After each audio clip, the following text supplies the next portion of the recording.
हर प्रधानमंत्री देश का 15 अगस्त के दिन लाल किले से मुल्क की आवाम को, जनता को अपने भाषण के जरिए ये बताती है कि उनकी सरकार ने क्या किया या क्या करने वाले हैं। एक रिवायत रही है। मगर प्रधानमंत्री 15 अगस्त के दिन 2025 में खड़े होकर आरएसएस की तारीफ करना, उनके 100 साल के मुकम्मल होने पर उनके बारे में प्रधानमंत्री ने देश को जो बताया है, मैं समझता हूं कि ये हमारी जंग आज़ादी की जद्दोजहद की एक बहुत बड़ी तौहीन हुई है। इसलिए कि आरएसएस और उनकी जितनी तंजीमें हैं वो तो जंग आज़ादी में हिस्सा नहीं लिए, बल्कि वो तो अंग्रेज़ों की ताईद में रहते थे और वो अंग्रेज़ों से ज़्यादा मुजाहिदीन आज़ादी से नफरत करते थे, चाहे गांधी हो या जितने बड़े बड़े नेता उस वक्त के हो हैं। तो मेरा मानना यह है कि आरएसएस हमेशा से 1925 से लेकर अब तक और मुस्तकबिल में भी वो इंक्लूसिव नेशनलिज्म की मुखालिफत करती रही। जो यही इंक्लूसिव नेशनलिज्म जो हमारे बुजुर्ग गुजरे हैं, जो हमारे मुजाहिदीन आज़ादी गुजरे हैं, उन्होंने इसी बुनियाद पर इस देश को आज़ाद करवाया अंग्रेज़ों की गुलामी से। और जो हिंदुत्व की आइडियोलॉजी है वो हमारे भारत के संविधान के बिल्कुल खिलाफ है, वो बिल्कुल खिलाफ है। तो प्रधानमंत्री अगर आरएसएस के दफ्तर पे गए तो मैं कुछ नहीं बोला, क्योंकि मैं जानता था वो तो स्वयंसेवक थे और हमेशा रहेंगे। मगर जब आप प्रधानमंत्री के तौर पर ये कह रहे हैं और इस तरह की बात कर रहे हैं, जो संघ परिवार इस मुल्क में हेटरेट को फैलाती है, डिवीजन होता है, तो ये तो प्रधानमंत्री उनकी तायीद कर रहे हैं। आप हम देख लीजिए कि नॉन कोऑपरेशन मूवमेंट है। सत्याग्रह जो होती थी 1920 और 40 में, रोलेट एक्ट के खिलाफ जो एजिटेशन होता था, सिविल डिसोबीडियंस या क्विट इंडिया मूवमेंट था, या नेवल म्यूटिनी इन मुंबई थी, इसमें क्या आरएसएस नजर आती है क्या आपको?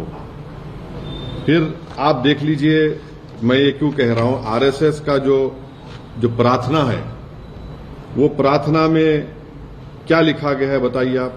क्या वो प्रार्थना इंक्लूसिव है? फिर आरएसएस का जो शपथ है उसमें तो सिर्फ एक ही समुदाय के रिलीजन, उनके सोसाइटी, कल्चर की बात होती है। और फिर आप अगर हिस्ट्री में जाएंगे तो जब अंग्रेजों ने ये फैसला लिया कि कोई भी ऑर्गेनाइजेशन मिलिट्री ड्रिल यूनिफॉर्म पहन के नहीं करेगी, तो फौरन 29 अप्रैल 1943 को गोलवालकर ने एक सर्कुलर लिख दिया कि हम अपने इनका जो यूनिफॉर्म है निकाल रहे हैं। जबकि उस वक्त जो अंग्रेज बोलते थे उसके ऑपोजिट में देश करता था। आपने किया वो।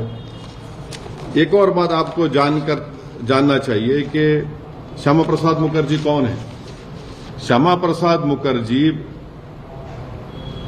जनसंघ के फाउंडर हैं, महासभा के हैं और आरएसएस के एक जिम्मेदार थे अंडर अ पैक्ट। दिसंबर 1941 में श्यामा प्रसाद मुखर्जी बंगाल कैबिनेट में मंत्री बने। कौन उसको हेड कर रहा था? फजलुल हक। ये कौन था फजलुल हक? ये फजलुल हक वही आदमी था जो पाकिस्तान के रेजोल्यूशन मुस्लिम लीग के सेशन लाहौर में मार्च 1940 में मूव किया था। आप बताइए फिर आज प्रधानमंत्री इनका बात कर रहे हो। दूसरी आखिरी बात, ये जो प्रधानमंत्री कहते एनजीओ, आपको इनकी हिस्ट्री अगर मैं, क्योंकि वक्त नहीं है, मुख्तसर से अल्फाज में कह रहा हूं कि आरएसएस ने जो मिसलेनियस एप्लीकेशन नंबर 17 1978 में जो डिस्ट्रिक्ट जज नागपुर के सामने फाइल किया था, राजेंद्र सिंह ने फाइल किया था, जो बाद में बाला साहब द्योरस जो उस वक्त सरसंघचालक थे, उनके बाद वो सरसंघचालक बने। उन्होंने क्या लिखा पढ़ लीजिए आप। कॉन्सेप्ट ऑफ हिंदू नेशन के बारे में उन्होंने क्या कहा था। फिर उसके बाद आप पढ़ लीजिए जो एप्लीकेशन उन्होंने दिया था, उसके पैराग्राफ नंबर 13 पे क्या लिखा हुआ है। फिर उन्होंने सरसंघचालक के बारे में क्या कहा था। ये तमाम चीजें सामने हैं। उनका पार्टी का जो आर्टिकल 14 है, कल्चरल ऑर्गेनाइजेशन बोलते हैं, मगर हर काम आप पॉलिटिक्स में हिस्सा लेते हैं।